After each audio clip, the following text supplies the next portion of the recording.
नमस्कार। मेरे YouTube channel में आप सभी का मैं हार्दिक अभिनंदन करती हूँ। ईश्वर से आप सभी के बेहतर स्वास्थ्य और सुंदर भविष्य की कामना करते हुए मैं आज का अध्ययन कार्य आरंभ करती हूँ। आज हम श्री रविंद्रनाथ टैगोर की बहुचर्चित कहानी भिखारिन का अध्ययन करेंगे।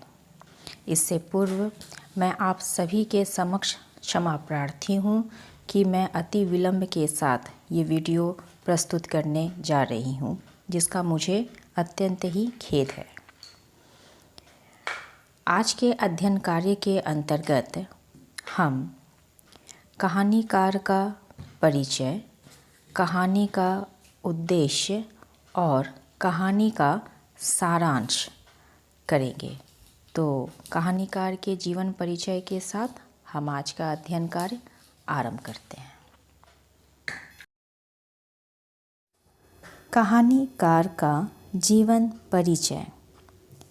भारतीय साहित्य जगत में रविंद्रनाथ टैगोर एक विख्यात कवि, साहित्यकार, दार्शनिक और चित्रकार के रूप में विश्व प्रसिद्ध हैं। इन्हें साहित्य जगत में गुरुदेव के नाम से भी जाना जाता है। बंगला साहित्य से भारतीय समाज व संस्कृति के युग द्रष्टा थे। वे एशिया के प्रथम नोबेल पुरस्कार सम्मानित व्यक्ति हैं। इनका जन्म कोलकाता के जोड़ा सांकू स्थित ठाकुर परिवार में सन 1861 में 9 मई को हुआ था। साहित्य सृजन में इनकी रुचि बाल्यकाल से ही थी। पहली कविता 13 वर्ष की उम्र में तत्वबोधिनी पत्रिका में प्रकाशित हुई। सन 1887 से 1890 तक कई ग्रंथ प्रकाशित हुए, जिनमें मानसी काव्य संग्रह, मायर खेला तथा राजा और रानी नाटक भी इस समय प्रकाशित हुए। इन्होंने 1000 से अधिक कविताएं, 2000 से अधिक गीत, गोरा उपन्यास, लघु कथाएं, नाटक, कहानी, निबंध आदि लिखे और 3000 से भी अधिक चित्र बनाए। 1901 ईस्वी में ब्रह्मचर्याश्रम विद्यालय की नींव रखी, जो बाद में 1921 ईस्वी में विश्व भारती में परिणित हो गया। 1910 ईस्वी में बंगला भाषा में लिखी गीतांजलि पर सन 1913 में नोबेल पुरस्कार मिला। टैगोर विश्व शांति और मानवता के समर्थक थे।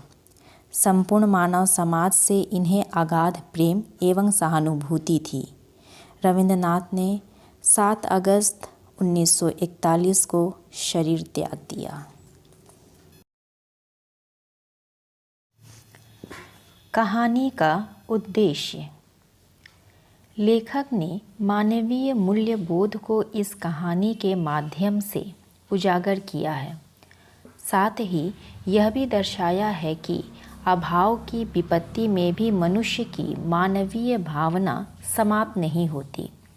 अभाव की परिस्थिति में पैदा हुई मानवीय भावनाएं उच्च विचारों और कर्मों से भी महान हो सकते हैं और महानता की पराकाष्ठा तक पहुंच जाते हैं।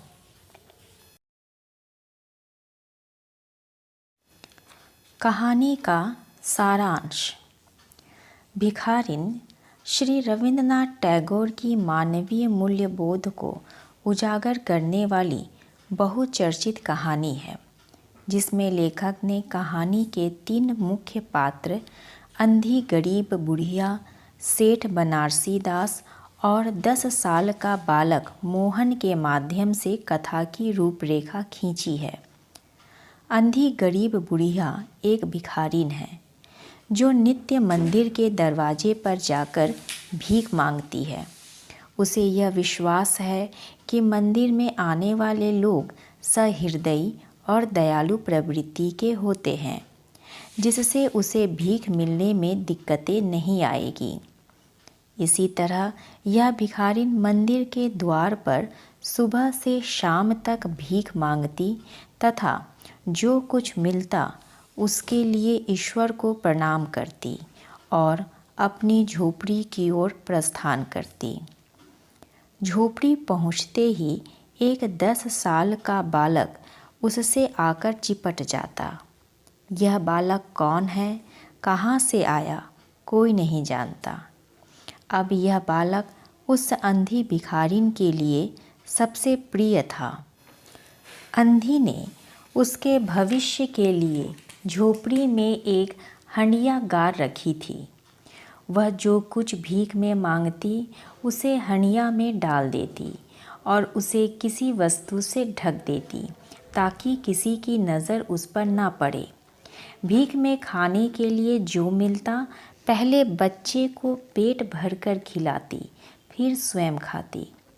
रात को बच्चे को अपनी छाती से लगाकर वहीं पड़ जाती। सुबह होते ही उसको खिला पिलाकर फिर मंदिर के दरवाजे पर जा खड़ी होती। काशी में सेठ बनारसी दास बहुत प्रतिष्ठित, देशभक्त और धर्मात्मा पुरुष थे। गांव का बच्चा बच्चा उनकी कोठी को जानता था। उनके यहाँ अनेक आदमियों और भिखारियों का तांता लगा रहता था, जो उनके पास अपनी जमा पूंजी धरोहर रूप में जमा करते थे।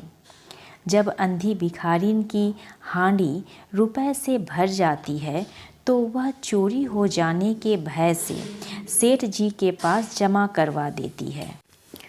2 वर्ष बहुत सुख से बीते। इसके बाद एक दिन लड़के को ज्वर आ गया। अंधी ने दवा दारू, झाड़ फूँक, टोना टोटके आदि की परीक्षा ली, किंतु कोई असर नहीं हुआ। लड़के की दशा दिनों दिन बुरी होती चली गई। अंधी का हृदय टूट गया। साहस ने जवाब दे दिया। निराश हो गई, परंतु फिर ध्यान आया कि शायद डॉक्टर के इलाज से फ़ायदा हो जाए। वह अपनी जमा पूंजी लेने सेठ जी की कोठी पर पहुंची। उसने सेठ जी से अपनी जमा पूंजी से 10-5 रुपए मांगे। सेठ जी ने बड़ी कठोरता से कह दिया कि उनके पास उसकी कोई जमा पूंजी नहीं है। अंधी रोती गिड़गिड़ाती रही, पर सेठ जी का हृदय नहीं पसीजा। हार कर उसने लाठी टेकी और सेठ जी की तरफ मुँह कर कर बोली, अच्छा, भगवान तुम्हें बहुत दे, और अपनी झोपड़ी को की तरफ चल दी। यह आशीर्वाद न था, बल्कि एक दुखी का शाप था। बच्चे की हालत चिंताजनक हो गई। उसे सेठ जी से नफरत हो गई। बैठे बैठे उसको कुछ ध्यान आया। उसने बच्चे को गोद में उठाया और सेठ जी के पास उनके दरवाजे पर धरना देकर बैठ गई। सेठ जी जब बाहर आए तो बच्चे को देखकर पहचान गए। उसकी शक्ल सूरत उनके खोए हुए मोहन से बहुत मिलती जुलती थी। 7 वर्ष पहले मोहन किसी मेले में खो गया था। उसकी बहुत खोज हुई, पर उसका कुछ पता नहीं चला। सेठ जी को याद आया कि मोहन के जांघे पर एक लाल रंग का चिन्ह था। इसका विचार आते ही उसने बच्चे की जांघ देखी। इस चिन्ह अवश्य था। उनको यकीन हो गया कि बच्चा और कोई नहीं, उनका खोया बेटा मोहन है। उन्होंने तुरंत उसको अंधी की गोद से छीनकर अपने कलेजे से लगा लिया और नौकर को डॉक्टर लाने के लिए भेज दिया और स्वयं मकान के अंदर चले गए। अंधी चिल्लाती रही, मेरे बच्चे को ना ले जाओ, मेरे रुपए तो हजम कर गए, अब क्या मेरा बच्चा भी मुझसे छीन लोगे? सेठ जी बहुत चिंतित हुए और कहा, बच्चा मेरा है, यही एक बच्चा है। 7 वर्ष पूर्व कहीं खो गया था, अब मिला है, इसलिए इसे कहीं नहीं जाने दूंगा और लाख कोशिशें करके भी इसके प्राण बचाऊंगा। अंधी ने जोरदार ठहाका लगाया और कहा, तुम्हारा बच्चा है, इसलिए लाख यत्न करके भी इसे बचाओगे। मेरा बच्चा होता तो उसे मर जाने देते, क्यों? अंधी कुछ समय तक खड़ी रोती रही, फिर वह भी झोपड़ी की ओर चल दी। दूसरे दिन प्रातः ईश्वर की कृपा हुई और मोहन का बुखार उतर गया। होश आने पर उसकी जुबान से निकला, माँ। चारों तरफ अजनबी शक्लें देखकर उसने अपने नेत्र बंद कर लिए। उस समय से उसका ज्वर फिर शुरू हो गया। माँ की रट लगी रही। डॉक्टरों ने जवाब दे दिया। सेठ जी बेचैन हो गए। अंत में बेटे की हालत देखी नहीं गई और फीटन तैयार कराई और स्वयं अंधी की झोपड़ी की ओर चल पड़े। झोपड़ी बिना दरवाजे की थी। अंदर गए, देखा अंधी एक फटे पुराने टाट पर पड़ी है और उसकी आंखों से अश्रुधारा बह रही है। सेठ जी ने धीरे से उसको हिलाया। उसका शरीर भी अग्नि की तरह तप रहा था। सेठ जी ने उससे कहा, बुढ़िया, तेरा बच्चा मर रहा है। डॉक्टर निराश हो गए। रह रह कर वह तुझे पुकारता है। अब तू ही उसके प्राण बचा सकती है। अंधी ने जवाब दिया, मरता है तो मरने दो। वह भी मर रहा है और मैं भी मर रही हूँ। दोनों स्वर्ग में फिर माँ बेटे की तरह मिल जाएंगे। वहाँ वह उसकी सेवा शुश्रूषा करेगी। सेठ जी रो पड़े और रोते रोते उसके पैर पर गिर पड़े।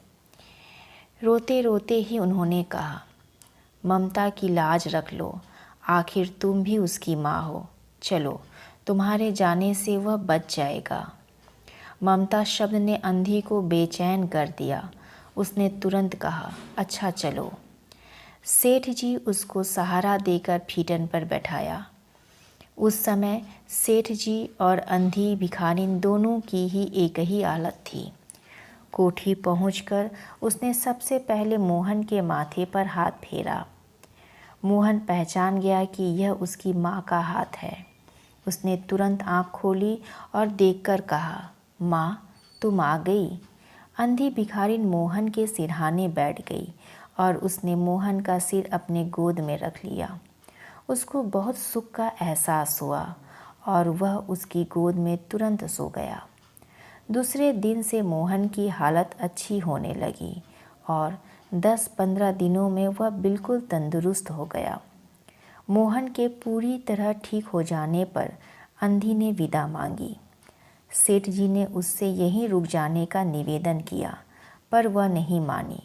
जाते वक्त सेठ जी ने रुपयों की थैली उसके हाथों में देते हुए कहा कि यह उसकी धरोहर है। अंधी ने सच्ची मानवता का परिचय देते हुए कहा कि यह रुपए तो उसने मोहन के लिए ही इकट्ठे किए थे, वह इसे नहीं ले सकती। अंधी ने थैली वहीं छोड़ दी और लाठी टेकते हुए बाहर निकल गई। बाहर निकलकर उसने उस घर की ओर नेत्र उठाए। उसकी आंखों से आंसू बह रहे थे, किंतु वह एक भिखारिन होते हुए भी सेठ से महान थी। इस समय सेठ भिखारिन थे और वह देने वाली थी। तो आज का अध्ययन कार्य हम यहीं समाप्त करते हैं। फिर हम मिलेंगे इसी पाठ के अगले चरण में। तब तक के लिए आप सभी स्वस्थ रहें, सुरक्षित।